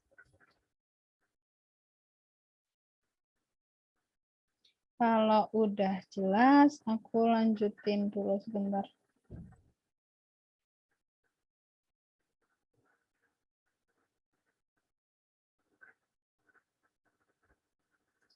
Ini adalah volume dari lambung. Sebenarnya ini nggak begitu ditanyain sih waktu ujian, cuman buat nambah pengetahuan kalian aja. Di sini yang mau aku tekanin itu volume rumen pada hewan sapi, dia itu cenderung lebih besar. Kenapa? Karena sapi itu kan udah badannya gede ya, sehingga dia membutuhkan nutrisi yang banyak. Nah, terus di rumen ini pada hewan sapi khususnya, hewan ruminasia lainnya juga, di rumen ini akan terjadi proses pencernaan yang cukup lama, teman-teman. Makanya kenapa dia itu butuh volume yang besar. Gitu. Mungkin untuk volume ada yang mau ditanyain atau udah jelas? Oke, aku lanjutin dulu aja berarti. Oke, sekarang kita akan bahas mengenai proses pencernaan dari hewan ruminansia. Oke. Ini cukup kompleks. Ini juga harus diingat ya, karena ini nggak cuma di Unfed aja, nanti di matkul lain bakalan ditanyain. Oke, jadi untuk pencernaan ruminansia, hewan ruminansia itu biasanya kita sebut sebagai hewan pemamah biak ya. Kenapa? Karena dia tuh kalau makan tuh kayak ngunyah terus nggak selesai-selesai. Nah, kenapa? Karena itu berkaitan dengan proses pencernaannya ini. Oke, untuk yang pertama, dia itu dimulai si hewannya ini, misalkan sapi ya, sapinya dia itu makan rumput. Nah, rumput ini nantinya setelah diambil pakai lidah yang dia digigit, dimasukkan ke dalam kafum oris, dan akan terjadi namanya proses mastikasi atau proses mengunyah yang akan dibantu oleh lidah dan juga gigi dan beberapa enzim-enzim pencernaan. Gitu. Nah, setelah terjadi proses mastikasi, bolusnya ini atau hasil kunyahnya tadi itu akan ditelan dan masuk ke dalam esofagus. Nah, proses menelannya ini kita sebut sebagai swallowing. Jadi swallowing ini adalah proses menelan. Oke, setelah dari esofagus, makanan dia akan disalurkan ke rumen. Yang mana di rumen ini dia akan terdapat beberapa bakteri pencernaan ya, yang akan membantu memproses membantu istilahnya merombak si rumput ini yang sudah dia makan. Nah, karena adanya bakteri di dalam rumen itu terjadi proses fermentasi. Ya, karena dia pencernaannya itu dibantu oleh bakteri. Gitu. Nah, setelah dari rumen nanti itu akan terjadi dua jalur yang berbeda. Ini tergantung melihat sikon ya. Ada yang dia itu langsung ke esofagus, tapi ada yang dia itu dilanjutkan ke retikulum. Aku jelasin dulu yang ke retikulum ya. Jadi dari rumen dia akan dilanjutkan ke retikulum, nanti akan terjadi proses pencernaan kimiawi juga. Nah, nantinya karena hewan ruminansia ini dia makannya rumput ya, dia butuh memecah selulosa yang ada dalam rumput cukup lama, jadinya tadi makanan yang udah ditelan itu akan dimuntahkan lagi. Ya, proses dia itu muntahin lagi makanannya itu kita sebut sebagai regurgitasi. Jadi regurgitasi itu adalah proses muntahnya bisa dari rumen ke esofagus atau dari retikulum ke rumen terus ke esofagus. Gitu. Nah, nantinya setelah makanan ini dia dilepeh ya kan sampai ke esofagus. Dari esofagus dia akan dibalikan ke kafum oris. Nah, di kafum oris ini nanti akan terjadi proses pengunyahan kembali atau yang kita sebut sebagai remastikasi. Jadi remastikasi itu adalah proses pengunyahan kembali. Gitu. Nah, nanti setelah makanan itu dikunyah dan mungkin sama si sapinya itu sudah merasa cukup, makanan yang tadi udah dilepehin, udah dikunyah, dia akan ditelan kembali, disalurkan ke esofagus. Nah, proses dia menelan kembali itu kita sebut sebagai reswallowing. Oke. Nah, setelah proses reswallowing ini nantinya si makanan tadi dia akan melalui rumen dan langsung ke retikulum. Jadi setelah terjadi proses regurgitasi di rumen ini dia akan tidak akan terjadi proses pencernaan ya. Dia cuma numpang lewat aja gitu biar bisa sampai ke retikulum. Nah, nantinya di retikulum akan terjadi pencernaan kimiawi, kemudian dilanjutkan ke omasum sama dan yang terakhir dia akan dilanjutkan ke abomasum. Gitu. Nah, di abomasum ini nanti dia akan terjadi proses pencernaan secara mekanik. Setelah dirasa cukup, makanan dari abomasum dia akan disalurkan ke intestinum tenuae. Intestinum tenuae itu adalah usus halus. Nah, seperti yang kita tahu di usus halus yaitu akan terjadi proses penyerapan nutrisi. Gitu. Nah, setelah dari usus halus terjadi proses penyerapan nutrisi, nantinya akan dilanjutkan ke intestinum crassum atau usus besar. Yang mana di usus besar ini akan terjadi proses penyerapan cairan. Gitu. Nah, setelah dirasa cukup, nutrisinya udah diserap semua, cairannya udah habis, nanti sisa-sisanya atau bahasa awamnya tuh ampasnya ya, dia akan dikeluarkan melalui ke anus melalui proses yang namanya defekasi. Jadi proses defekasi itu gampangnya itu BAB atau pup si sapi ini pup. Gitu. Itu untuk proses pencernaan ruminan. Mungkin ada yang mau ditanyain dulu? Mungkin bisa diulang untuk yang omasum sama abomasum. Soalnya tadi betul-betul dia. Oh iya, yang di omasum sama abomasum ini cuman bedanya gini aja Syahrul. Kalau di omasum tuh terjadi proses pencernaan kimiawi, di abomasum tuh proses pencernaan mekanis. Gitu aja. Ada lagi yang mau tanya?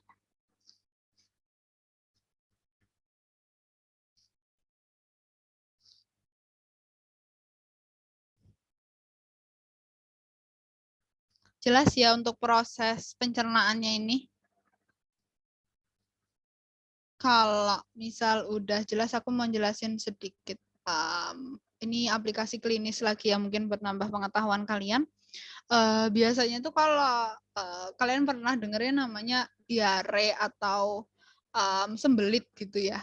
Nah, biasanya itu kalau pada hewan-hewan yang dia itu mengalami diare, dia itu terjadi gangguan diare maupun sembelit ya. Dia terjadi gangguan pada intestinum crassum. Kenapa? Jadi kalau si hewan itu diare, berarti penyerapan cairannya di sini itu kurang. Makanya kenapa masih banyak air yang terkandung di dalam fesesnya itu. Makanya kenapa dia akan mengalami diare dan konsistensi fesesnya itu akan jadi cenderung lebih cair. Itu. Nah, sedangkan kalau dia hewannya itu mengalami sembelit atau susah defekasi, itu terjadi proses penyerapan cairan yang terlalu banyak di dalam intestinum crassumnya, sehingga konsistensi dari fesesnya itu dia jadi lebih padat ya, lebih kering. Jadinya waktu akan dikeluarkan ke anus itu lebih sulit. Gitu, jelas ya. Oke. Nah, gangguan yang ada di intestinum crassum itu bisa terjadi macam-macam ya teman-teman penyebabnya. Mungkin bisa aja terjadi infeksi bakteri di intestinumnya, infeksi virus, atau mungkin di bagian intestinnya itu dia ada yang terluka. Itu ada beberapa faktor yang mempengaruhi. Nanti kalian bakal belajar kok semester 3, semester 4 aku lupa. Aku lanjut dulu ya. Ini untuk gambaran skematis ya, mungkin ada yang masih bingung bisa lihat gambar ini. Ini sama kok kayak yang tadi udah aku ceritain. Oke, sekarang kita lanjut ke proses pencernaan pada anak sapi. Nah, di anak sapi ini dia proses pencernaannya berbeda. Kira-kira kenapa kok beda sama sapi dewasa? Ada yang tahu?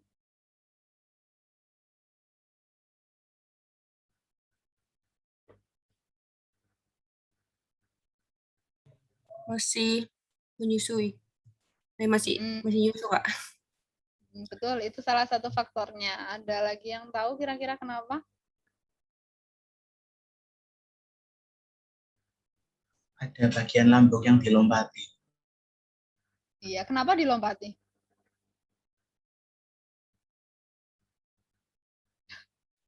Nggak tahu kenapa. Itu waktu kemarin sih, waktu ada tambahan itu. Oh ya, jadi aku jelasin aja ya, bener kayak tadi yang udah dikasih tahu. Ini manggilnya siapa? Amalia, Aziza. Siapa? Amalia, Amal, dia, Aziza. Aziza sih, Kak, biasanya. Oh ya, Aziza, oke. Bener ya, udah dijelasin sama Aziza sama Syahrul tadi. Jadi kalau pada hewan, sorry. Pada hewan anak sapi atau biasanya kita sebutnya itu pedet ya bahasa Jawanya. Dia itu masih minum susu gitu, sehingga ada beberapa lambung di sini itu rumen, retikulum sama omasumnya itu belum berfungsi secara sempurna. Padahal ditulisin di sini loh guys. Jadi kenapa dia itu proses pencernaannya beda, karena rumen, retikulum sama omasumnya itu belum berfungsi secara sempurna. Jadi proses pencernaannya itu dimulai dari kafum oris ya. Jadi si anak sapinya ini minum susu dari induknya, minum ASI dari induknya, masuk ke kafum oris, kemudian dilanjutkan ke esofagus. Nah, nantinya dia itu tidak akan melalui rumen, retikulum sama omasum, tapi dia akan langsung disalurkan ke abomasum melalui sulcus ventriculi. Gitu. Jadi sulcus ventriculi ini ada karena rumen, retikulum sama omasumnya itu belum terbentuk, sehingga harus ada saluran yang bisa menghubungkan antara esofagus sama abomasumnya ini.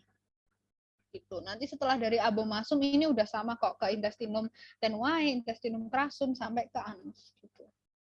Nah, nantinya si rumen, retikulum sama omasum ini dia itu akan berkembang sempurna ya setelah 8 minggu dari pedetnya itu lahir gitu. Terus kayaknya ini ada gambar lagi. Nah, ini gambaran skematis ya. Jadi tadi susu, air susu ASI dari mulut kafum oris masuk ke esofagus. Nah, di esofagus ini dia akan langsung ke abomasum melalui sulcus ventriculi. Nah, di dalam sulcus ventriculi itu ada yang namanya esophageal groove. Ya, esophageal groove ini fungsinya itu untuk apa? Jadi esophageal groove itu dia bentuknya itu seperti apa ya? Kayak mirip-mirip kayak katup gitu loh teman-teman. Jadi dia bisa membuka, bisa menutup. Jadi kalau misal ada apa namanya? Ada ASI gitu lagi masuk, si esophageal groove-nya ini akan membuka. Tapi kalau dia lagi nyedot gitu, lagi nyusu ke ibunya, lagi nyedot putingnya ibunya, esophageal groove-nya itu akan menutup gitu. Oke, untuk proses pencernaan dari anak sapi, ada yang mau ditanyain dulu?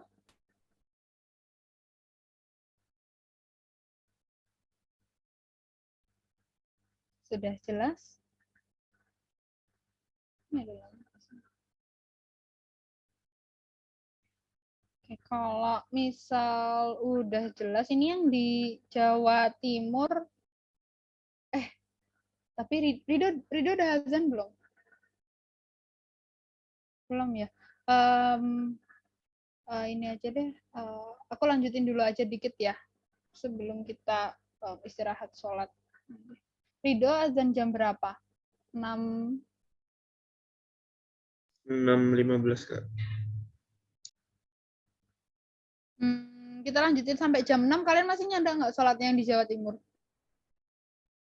Atau mepet? Iya. Kak, saya yang Wita udah azan dari tadi. Oh iya. Oh, Nurul kalau mau sholat dulu boleh deh berarti. Oke, nanti kalau Nurul, ini aku lanjutin dulu. Nanti kalau Nurul ada yang ketinggalan atau bingung, ya, tanya ya. Ya, oke, aku lanjutin dulu ya.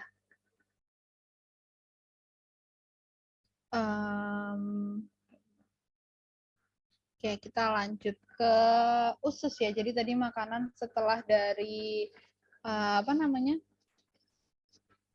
Dari lambung dia akan disalurkan menuju ke usus atau intestinum. Nah, di sini intestin dia itu akan dibagi menjadi 2 ya. Mungkin dari tadi udah sempat aku sindir ya, ada intestinum tenuae sama intestinum crassum. Untuk intestinum tenuae itu adalah usus halus yang mana dia itu terdiri dari 3 bagian, duodenum, jejunum, sama ileum, yang akan terjadi proses penyerapan nutrisi. Oke. Kemudian untuk bagian usus yang kedua itu ada intestinum crassum, ya, yang mana intestinum crassum itu adalah usus besar terdiri dari cecum, kolon, dan juga rektum. Fungsinya dia itu untuk penyerapan air. Nah, mungkin ini kalian ada yang bingung ya, kok mereka ini sama-sama usus, kenapa kok fungsinya beda? Itu nanti sebenarnya ini dibahasnya nanti di histologi, cuman aku kasih spoiler dikit, nggak apa-apa kali ya. Jadi kalau kita lihat secara struktural, secara histologis, struktural dari intestinum tenuae sama intestinum crassum itu berbeda, teman-teman. Di intestinum tenuae, dia itu memiliki yang namanya fili-fili usus. Fili-fili usus ini dia itu fungsinya untuk membantu proses penyerapan nutrisi. Sedangkan kalau di intestinum crassum dia itu nggak punya fili-fili gitu. Itu yang menyebabkan perbedaan fungsi. Terus untuk ukuran panjang dari intestine ini beda-beda ya dari masing-masing hewan. Mungkin nanti bisa dibaca sendiri. Yang mau aku tekanin di sini kalau pada hewan sapi dia itu sekitar 130 feet ya, 130 kaki. Jadi panjang banget. Kenapa panjang? Karena proses pencernaan di hewan sapi dia itu cenderung lebih kompleks ya. Jadi dia butuh proses penyerapan nutrisi yang lebih lama gitu. Jadi semakin panjang ususnya, proses penyerapan nutrisi maupun penyerapan airnya itu akan berlangsung lebih lama gitu. Oke. Terus untuk posisi dari intestine sendiri atau posisi dari usus, kalau pada hewan umum ini maksudnya anjing, kucing, terus kuda, apalagi ya? Ya hewan-hewan selain ruminansia, dia itu berada di sisi dorsosinister. Jadi dia di bagian dorsal agak ke kiri, bagian depan agak ke kiri. Karena lambungnya selain hewan ruminansia, dia itu cenderung kecil. Gitu. Jadi makanya kenapa dia masih ada di sisi dorsosinister. Sedangkan kalau pada hewan ruminan, dia itu ada di sisi dexter. Kenapa? Karena sisi sinisternya itu udah penuh sama rumen, sama lambung tadi. Gitu. Oke, sampai sini ada yang mau ditanyain dulu?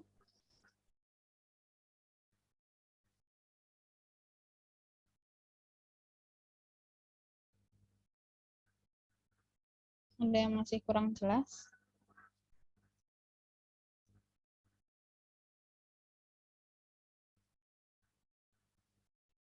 Kalau udah jelas aku lanjutin dulu ya. Oke, ini untuk kita bahas spesifik ya ke masing-masing jenis dari lambung. Yang pertama itu ada duodenum.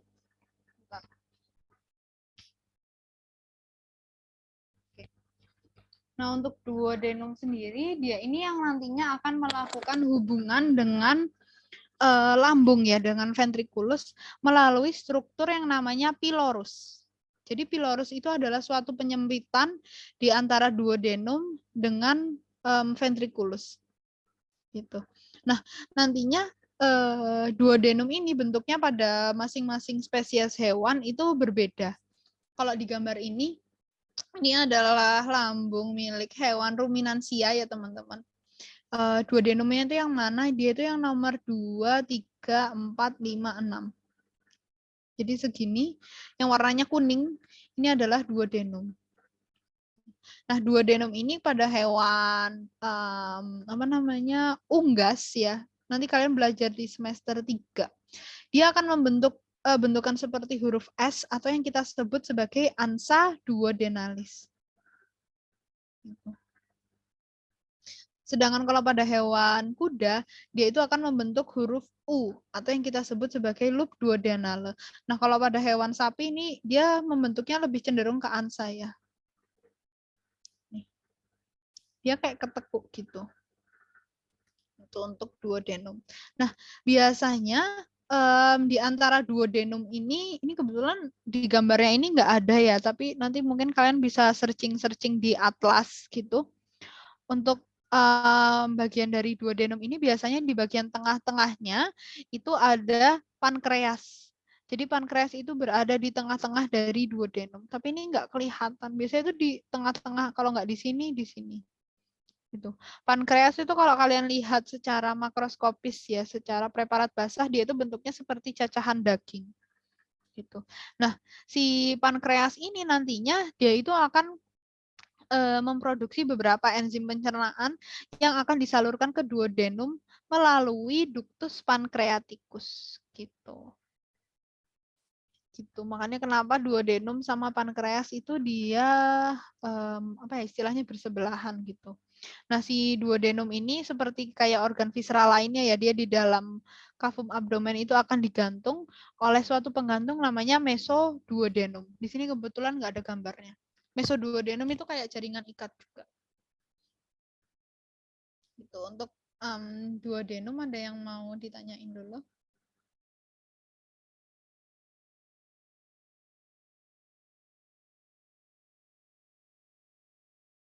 Jelas? Oke, kalau misal udah jelas, aku lanjutin dikit dulu. Ini jam berapa sih? Oke. Siapa nih namanya? Nurul udah balik belum ya? Oke, mungkin kalau belum, ntar aku bisa voice note aja deh buat Nurul. Kasihan dia ketinggalannya banyak. Kebanyakan. Oke, sekarang setelah dari duodenum, makanan itu akan disalurkan ke jejunum. Ya, jejunum ini tuh kalau di gambar ini tuh nomor 7 sama 8 dia itu yang keriting-keriting ini loh. Jadi kalau kalian lihat usus yang dia itu keriting-keriting, itu tuh jejunumnya. Nah, jejunum ini dia itu merupakan usus yang terpanjang. Kenapa? Karena proses penyerapan nutrisi dia itu paling efektif tuh terjadi di jejunum. Nah, terus kenapa misal kalian batin, kenapa kok bentuknya keriting-keriting? Itu biar cukup ya masuk di dalam abdomen. Kalau misal dia dibikin lurus aja, sedangkan dia itu kan panjangnya panjang banget kan guys. Kalau dia mau dibikin lurus, ntar badan kita tingginya tinggi banget. Makanya kenapa dia dibentuk keriting-keriting gini, biar dia itu cukup gitu di dalam perut kita, di dalam kafum abdomen. Nah, seperti yang udah aku jelasin tadi, di dalam jejunum itu kan dia akan terjadi proses penyerapan nutrisi yang paling efektif ya. Karena di dalam jejunum ini dia itu akan terdiri dari beberapa lapisan. Ada 4 lapis. Dimulai dari paling luar itu ada lapisan serosa, kemudian dilanjutkan dengan lapisan kedua, yaitu lapisan muskularis atau lapisan ototnya. Kemudian ada lapisan submukosa dan lapisan mukosa, ini yang paling dalam. Nah, nanti lapisan submukosa sama mukosa ini, dia itu karena letaknya paling dalam ya, dia akan terjadi proses penyerapan nutrisi gitu. Nah, nanti nutrisi-nutrisinya itu setelah dari jejunum, biasanya itu nanti akan dialirkan ke seluruh tubuh melalui darah, melalui kapiler-kapiler ya, yang ada di dalam jejunum ini, di lapisan submukosa maupun mukosa dari jejunum. Nah, seperti duodenum sama jejunum ini dia memiliki penggantung. Kalau di gambar ini itu nomor 25.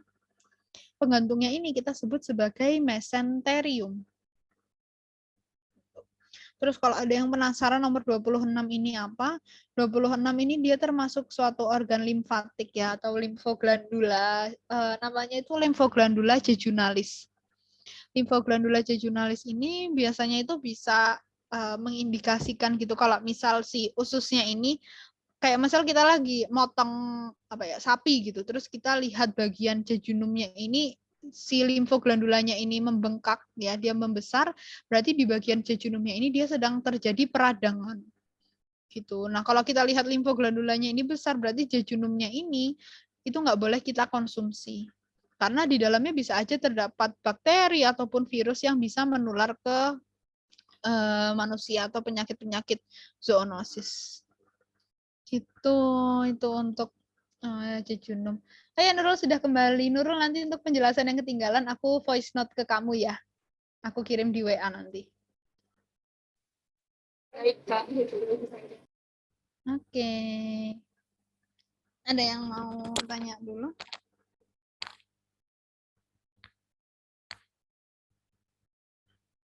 Kalau belum ada, aku lanjutin dikit lagi dulu ya. Satu lagi. Di sini kita istirahat sholat. Ini yang terakhir dari intestinum tenuae, yaitu adalah ileum. Bentar teman-teman. Aku mau nambahin penjelasan dikit deh di jejunum. Balik lagi ke jejunum dikit ya. Aku lupa. Jadi di jejunum ini selain dia itu ada penyerapan nutrisi, dia itu nanti juga ada penyerapan garam empedu gitu. Dia akan ada garam empedu yang berada di jejunum, di duodenum juga ada. Sebenarnya lebih banyak di duodenum sih daripada di jejunum. Nah, nantinya itu si garam empedunya itu dia akan membantu proses pencernaan dari lemak-lemak yang ada di dalamnya gitu. Dia biasanya lebih banyak di duodenum, tapi di jejunum ada tapi sedikit. Oke, aku lanjut aja ya ke ileum. Jadi ileum ini dia kelanjutan dari jejunum, ditandai dengan nomor 9 atau yang warnanya putih ini ya, mungkin kalau kalian lihat. Nah, jejunum ini dia bagian terakhir dari... Oh my God, Cornelia mati lampu. Jadi nomor 9 ini adalah ileum. Dia itu bagian terakhir dari usus halus ya. Di ileum ini dia masih terjadi proses penyerapan nutrisi, tapi nggak seefektif di jejunum ya teman-teman. Terus biasanya untuk lokasi dari ileum ini itu kalian bisa jumpai, dia itu pokoknya jalannya samping-sampingan sama yang namanya sekum. Sekum itu adalah bahasa awamnya itu usus buntu. Gitu. Jadi nomor 10 ini sekum, nomor 9 ini adalah ileumnya. Gitu. Udah itu untuk ileum, ada yang mau ditanyain dulu? Atau sudah jelas semua? Makasih ya kalau misal saya ngintip.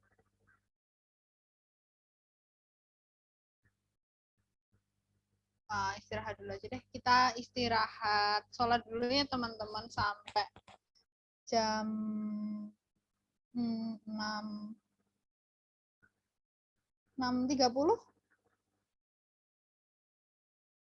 Cukup ya. Kalian kalau mau mandi, ada yang mau mandi lagi atau mau sholat, mau makan, mau apalah mainan sama kucing boleh sampai nanti 6.30 kita balik lagi di sini ya. Mungkin kalau yang ada yang pakai kuota